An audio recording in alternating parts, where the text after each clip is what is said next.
আলাইকা আইয়ুহান নাবিয়্যু ওয়া রাহমাতুল্লাহি ওয়া বারাকাতুহু।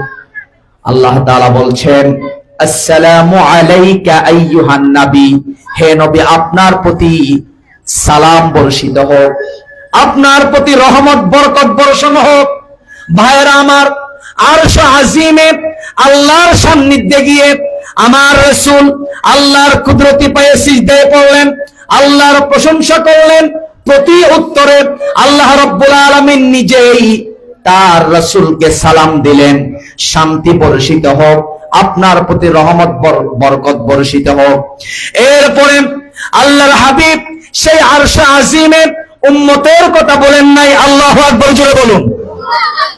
উম্মতের কথা রাসূল বলেন নাই, উম্মতের কথা স্মরণ করে আল্লাহর হাবিব বলছেন, আসসালামু আলাইনা ওয়া আলা ইবাদিল্লাহিস সালিহিন। রাসূল বলছেন, আমার সকল নেককার উম্মত যারা, তাদের প্রতি আল্লাহর পক্ষ থেকে শান্তি এবং রহমত বরকত বর্ষণ হোক।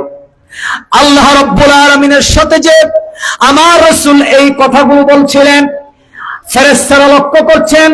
ফেরেশতারা সমস্বরে বলে উঠলেন, স্বীকৃতি দিয়ে বলে উঠলেন, আশহাদু আল্লা ইলাহা ইল্লাল্লাহু ওয়া আশহাদু আন্না মুহাম্মাদান